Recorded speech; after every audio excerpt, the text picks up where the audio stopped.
తెలంగాణలో క్యాబినెట్ విస్తరణకు ముహూర్తానికి టైం ఖరారైందా? గవర్నర్ కోటాలో ఎమ్మెల్సీల భర్తీపై క్లారిటీ వచ్చిందా?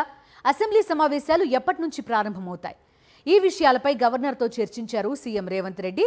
కాసేపు గవర్నర్తో ముఖ్యమంత్రి ఏకాంతంగా సమావేశం కావడంపై ఉత్కంఠ నెలకొంది. అటు మంత్రి దామోదర రాజనరసింహ పేల్చిన బాంబ్ ఇప్పుడు కాంగ్రెస్ ఎమ్మెల్యేల్లో ఆశలకు అలజడి రేపుతోంది. గవర్నర్ సిపి రాధాకృష్ణన్తో తెలంగాణ సీఎం రేవంత్ రెడ్డి భేటీ అయ్యారు. గవర్నర్తో కలిసి మధ్యాహ్న భోజనం చేశారు. దాదాపు 2 గంటల పాటు వివిధ అంశాలపై చర్చించారు. ప్రభుత్వ సలహాదారు వేం నరేందర్ రెడ్డి మాత్రమే రేవంత్ రెడ్డి వెంట వెళ్లారు. మంత్రులు, ఇతర అధికారులు ఎవరూ రాకపోవడం చర్చనీయాంశమైంది. పెండింగ్ లో ఉన్న బీసీ వెల్ఫేర్ బిల్లు, వైస్ ఛాన్సలర్ల నియామకం, మంత్రివర్గ విస్తరణ, అసెంబ్లీ సమావేశాల తేదీలు తదితర అంశాలపై గవర్నర్తో ముఖ్యమంత్రి చర్చించారని తెలుస్తోంది.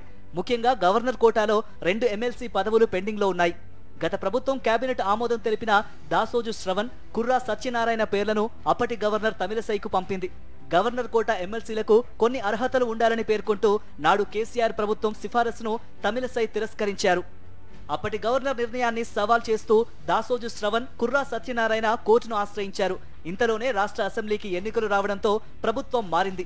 కాంగ్రెస్ సర్కారు రాగానే ప్రొఫెసర్ కోదండరాం, అమీర్ అలీఖాన్లను ఎమ్మెల్సీలుగా నామినేట్ చేయాలంటూ గవర్నర్కు సిఫారసు చేసింది. అప్పటి గవర్నర్ తమిళసై ఈ సిఫారసుకు వెంటనే ఆమోదం తెలిపారు. అయితే ఈ అంశంపై మరోసారి కోర్టుకు వెళ్లారు దాసోజు శ్రవణ్. తమను రాజకీయ నాయకులుగా పేర్కొంటూ గవర్నర్ కోట ఎమ్మెల్సీ పదవులకు తిరస్కరించారని, ఇప్పుడు ఒక పార్టీకి అధ్యక్షుడిగా ఉన్న కోదండరాంను ఎమ్మెల్సీగా ఎలా నామినేట్ చేస్తారని ప్రశ్నిస్తూ కోర్టును ఆశ్రయించారు. గవర్నర్ అలా తిరస్కరించడానికి లేదని పునరాలోచన చేయాలని కోర్టు సూచించింది.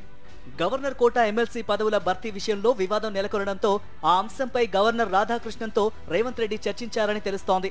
అలాగే రాష్ట్ర విభజన జరిగి 10 ఏళ్లు పూర్తయిన నేపథ్యంలో ఇరు రాష్ట్రాల అంశాలపై కూడా చర్చించారని సమాచారం. 10 ఏళ్ల హైదరాబాద్ ఉమ్మడి రాజధానిగా ఉన్న నేపథ్యంలో సెక్షన్ 8 ప్రకారం ఉమ్మడి ఆస్తులకు గవర్నర్ మధ్యవర్తిగా ఉండాలని కేంద్రం ఆదేశించింది. జూన్ 2వ తేదీకి 10 ఏళ్లు పూర్తి కావడంతో ఉమ్మడి ఆస్తులను స్వాధీనం చేసుకోవాలని తెలంగాణ ప్రభుత్వం కోరినట్లు తెలుస్తోంది. సడన్ గా గవర్నర్ సిపి రాధాకృష్ణన్తో సీఎం రేవంత్ ప్రత్యేకంగా భేటీ కావడం రాజకీయ వర్గాల్లో హాట్ టాపిక్ అయింది. అటు త్వరలో మంత్రివర్గ విస్తరణ ఉంటుందని బాంబు పేల్చారు మంత్రి దామోదర రాజనరసింహ. ఇప్పుడున్న మంత్రుల శాఖల్లో కూడా మార్పులు చేర్పులు ఉంటాయన్నారు. ములుగు ఎమ్మెల్యే ప్రస్తుత మంత్రి సీతక్కకు హోమ్ మినిస్టర్ ఇచ్చే అవకాశం ఉందని కూడా జోస్యం చెప్పారు దామోదర. ఇక నల్గొండ నుంచి కోమటిరెడ్డి రాజగోపాల్ రెడ్డి, దానం నాగేందర్, నిజామాబాద్ నుంచి ఒకరికి మంత్రివర్గంలో స్థానం దక్కుతుందన్న రాజనరసింహ రాజకీయాలు పరిస్థితులను బట్టి మారుతుంటాయని చమత్కరించారు. 2018 ఎన్నికలకు ముందు పారాచూట్ నేతలకు టికెట్లు లేవని రాహుల్ ఖరాఖండిగా చెప్పారు. కానీ పరిస్థితుల దృష్ట్యా ఇప్పుడు ఆ రూల్ ఉండదని ఆఫ్ ద రికార్డ్ సంభాషణలో చెప్పారు మంత్రి దామోదర రాజనరసింహ. తన శాఖ మారుతుందో లేదో చెప్పని మంత్రి దామోదర రాజనరసింహ త్వరలోనే వైద్య శాఖలో ప్రక్షాళన, సంస్కరణలు ఉంటాయని మాత్రం చెప్పుకురావడం కొసమెరుపు.